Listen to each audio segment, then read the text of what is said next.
No, sir. I can't authorize that. The room went still. Monitors hummed. A steady, mechanical rhythm cut through the silence. Beep, beep, beep. Not fast, not slow, precise. He didn't even look at her at first. Step aside, the doctor said, already reaching for the chart at the foot of the bed. His voice was flat, practiced, used to being obeyed. Her hand moved first. She pulled the chart back. A small motion, but deliberate. I said, no, sir. Now he looked. A long pause. Eyes narrowing, measuring. You're out of line, he said quietly. The kind of quiet that carries more weight than shouting. Do you understand where you are? She didn't move.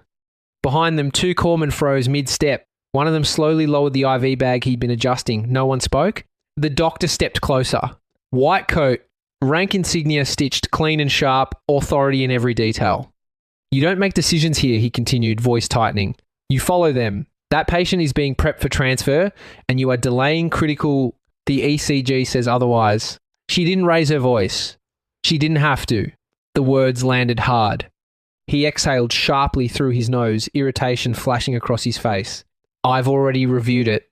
No, sir, she replied, eyes locked on his. You didn't. A flicker. Brief. Gone. Almost instantly. His hand moved toward the monitor, fingers tapping the screen with controlled impatience. Numbers, lines, patterns. All normal, he said. You're misreading. It's not normal. Another beat. The rhythm behind them shifted. Beep, beep, beep. A slight variation now. Subtle, easy to miss. But she didn't miss it, and neither did the silence spreading through the room. You're holding up a chain of command you clearly don't understand, he snapped, stepping closer, voice low and cutting. Stand down now. Her posture didn't change. If we move him, she said, steady, he won't make it to the elevator. The words hit harder than anything before. One of the corpsmen shifted his weight, another glanced toward the monitor, then back to her. The doctor's jaw tightened. You're making a serious mistake. No, sir, she said.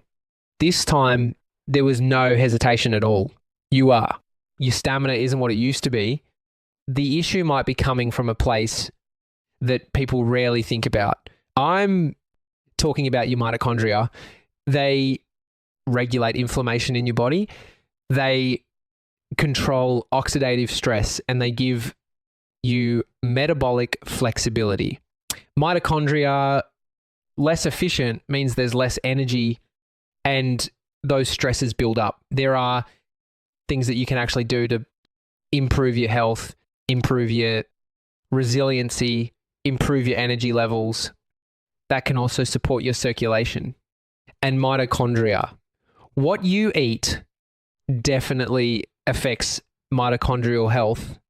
What are the things and foods that actually help? Well, hi, I'm Dr. William Lee. Physicians, scientists, and research are focused on how the body heals itself through its own defenses. If you've been feeling lower energy, slower recovery, and maybe thinking that your stamina isn't what it used to be, the issue might be coming from a place that people rarely think about, and that is deep inside your cells. I'm talking about your mitochondria. These mitochondria, they're microscopic structures that are often called the power plants of the cell. And based on that description, I would tell you a little bit more about it, because mitochondria do a lot more than generate energy. They regulate inflammation in your body. They control oxidative stress, and they give you metabolic flexibility. And what's even more surprising, and a lot of people don't realize, is that your mitochondrial health is connected to the health of your circulation, your vascular system. This is a 60,000 miles network of highways and byways that bring oxygen and nutrients to every single organ and every single cell in your body.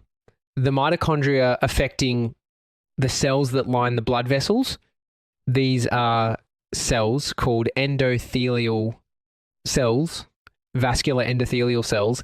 They are way more than passive paving stones inside your circulation. Your endothelial cells are active regulators of blood flow, oxygen delivery, immune signaling, and healing. And inside every single vascular endothelial cell is, you guessed it, mitochondria.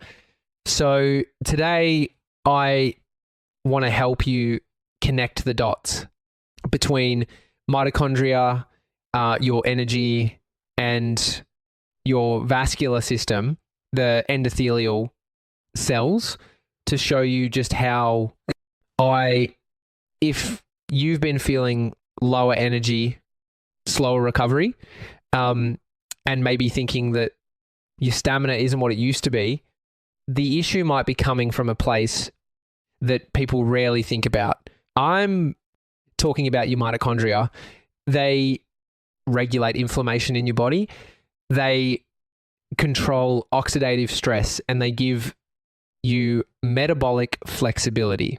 Mitochondria, less efficient, means there's less energy, and those stresses build up. There are things that you can actually do to improve your health, improve your resiliency, improve your energy levels. That can also support your circulation. And mitochondria, what you eat definitely affects mitochondrial health. What are the things and foods that actually help? Well, hi, I'm Dr. William Lee. Physicians, scientists, and researcher focused on how the body heals itself through its own defenses. If you've been feeling lower energy, slower recovery, and maybe thinking that your stamina isn't what it used to be, the issue might be coming from a place that people rarely think about, and that is deep inside your cells. I'm talking about your mitochondria.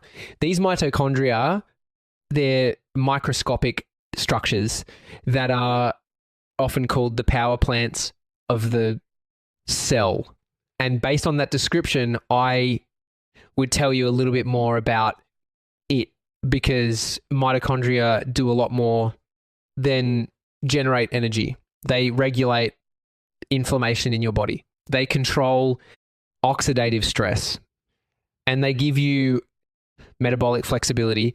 And what's even more surprising, and a lot of people don't, the room didn't return to normal. It tightened.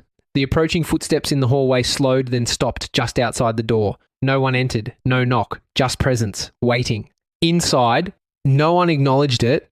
Prep for transfer, the doctor said. Sharper now, as if reasserting control would settle everything back into place. We're not delaying further. One of the corpsmen hesitated. It was small, almost invisible, but it was there. Sir, he started, then stopped himself, glancing briefly at her before correcting his posture. Yes, sir. He moved to the bed, hands steady but not as quick as before. Checking straps, adjusting lines that didn't need adjusting. Buying time? The doctor noticed. His gaze shifted between them. Not lingering, just enough to register. Is there a problem? He asked. No, sir. Too fast. Too clean. Another pause. The monitor continued its rhythm, but now it felt louder, each tone stretching slightly longer than it should. Or maybe it wasn't. Maybe it just felt that way. She hadn't taken her eyes off it. Her focus was narrow, controlled. Like she was waiting for something specific, something she knew would come, even if no one else could see it yet. State your concern clearly, the doctor said, turning back to her. Right now, it sounds like hesitation, not evidence. She didn't answer right away.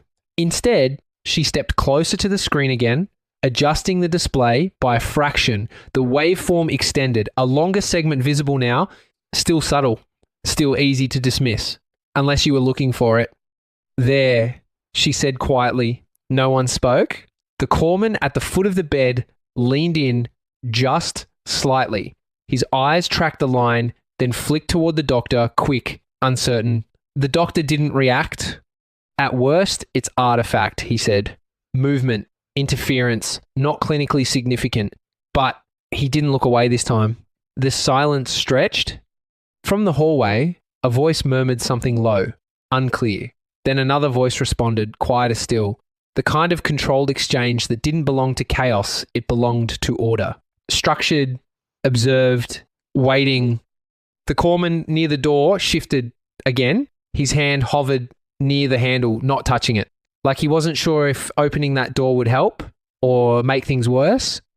You're holding up a chain that doesn't pause, the doctor continued, though his tone had changed again. Less sharp, more measured. Every second matters. Her response was just as controlled. Exactly, sir. Another beat. The patient's chest rose and fell under the thin hospital sheet. Even. Assisted. Machines doing part of the work, but not all of it. The monitor sounded again. Beep, beep, beep. That second interval lingered. Not long. Just enough. The corpsman at the side of the bed swallowed. It was subtle, but the movement of his throat caught the light. He looked at her again. This time, he didn't look away immediately. You seeing that? He asked, barely above a whisper. It wasn't directed at the doctor. That mattered. She gave a small nod. Nothing dramatic, just confirmation. The doctor heard it anyway. His jaw set, but there was no immediate response. No correction, no dismissal. Just a brief pause. Longer than any he'd allowed so far. Outside, the quiet presence remained. No movement, no interruption, just wait behind the door. Inside, the air felt heavier, not from panic, from restraint, the kind that builds when something isn't being said. The doctor finally stepped closer again, his attention fully on the monitor now. His hand hovered near the controls, mirroring hers from earlier close, but not touching. Like he didn't want to interfere until he was certain, but certainty wasn't coming. Only patterns. Small ones. Inconsistent. Easy to ignore. Harder now to dismiss. Prepare the stretcher, he said at last. The order came out.